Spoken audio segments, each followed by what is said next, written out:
From CBS News Bay Area, this is the Afternoon Edition. We stand with Israel.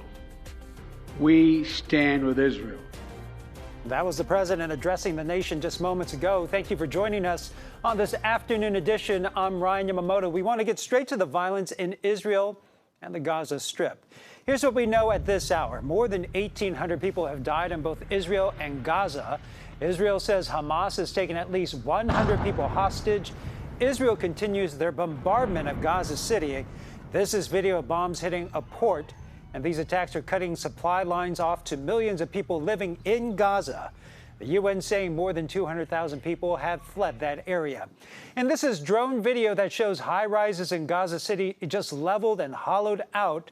This is after hours of nonstop strikes from Israel's military, and this is an upscale neighborhood that was home to the Hamas-run government. And we spoke to Bassem El-Kara, a San Francisco native whose parents are from Gaza. He spoke about the fear and the anxiety that he and others have been feeling.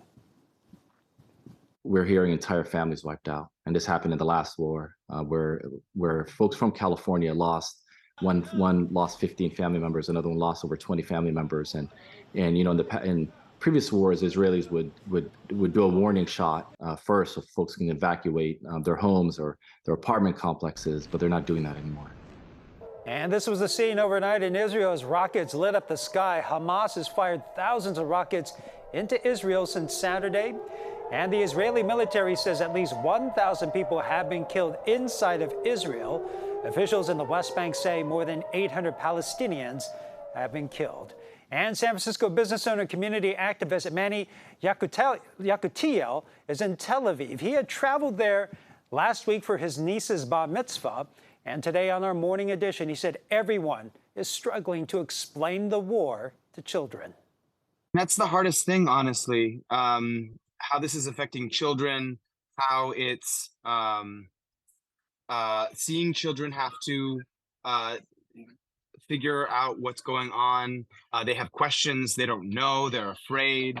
And it is horrible to kind of have to explain this to young people who are being traumatized by the fact that missiles are being intercepted above them. Manny also said the past couple of days he has volunteered with an organization that's gathering supplies to send to troops and families near the front line. President Biden speaking just minutes ago, the president strongly condemned the attacks from Hamas on Israel.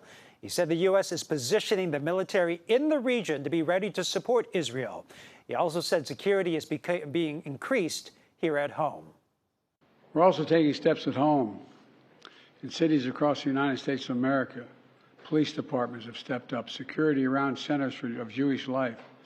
The Department of Homeland Security and the Federal Bureau of Investigation are working closely with state and local law enforcement and Jewish community partners to identify and disrupt any domestic threat that could emerge in connection with these horrific attacks. And we are looking into security right here in the Bay Area. We'll have more on what local communities are doing to stay safe coming up on the evening edition at 5. And we'll continue to follow the latest developments out of the Middle East. Stay with us on air, streaming on CBS News Bay Area and online at KPIX.com. Now let's look at some of the stories we're following from around the Bay, starting with a live look at the North Bay. Here's First Alert meteorologist Jessica Birch. It'll be a cool and cloudy day for us today all throughout the Bay Area. Once that cold front sweeps its way in, it'll bring in a little bit of rain in the forecast for us, widespread throughout the Bay. But look at these little scattered showers here or there. It doesn't amount to much. 1/100 of an inch of rain throughout most of the Bay Area from San Francisco all the way off into Fairfield.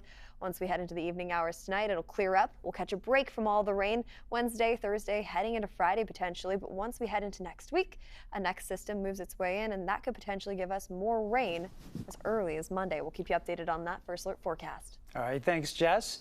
And the local U.S. Attorney's Office announced 10 people have been arrested in the Bay Area for postal crimes. The suspects are accused of everything from assaulting and robbing mail carriers to breaking into mail trucks. It's all so they can get a hold of master keys that give them access to mailboxes and storage facilities. Officials say it's been happening more often, mainly in San Francisco, the East Bay, and in San Jose. Postal inspectors do not forget these attacks on our co-workers and friends. We will continue to respond to the intensity of these crimes with every tool available to law enforcement as long as mail carriers do not feel safe. And those crimes also carry federal charges, so many of the suspects are facing decades behind bars. The postal inspector also announced they're tripling the reward for information when postal workers are robbed or assaulted. Now it's $150,000. The Chinese consulate in San Francisco is closed today after a chaotic scene yesterday where a driver was shot by police after driving into the consulate lobby. The police department has not released any information on the driver or the details leading up to the police shooting.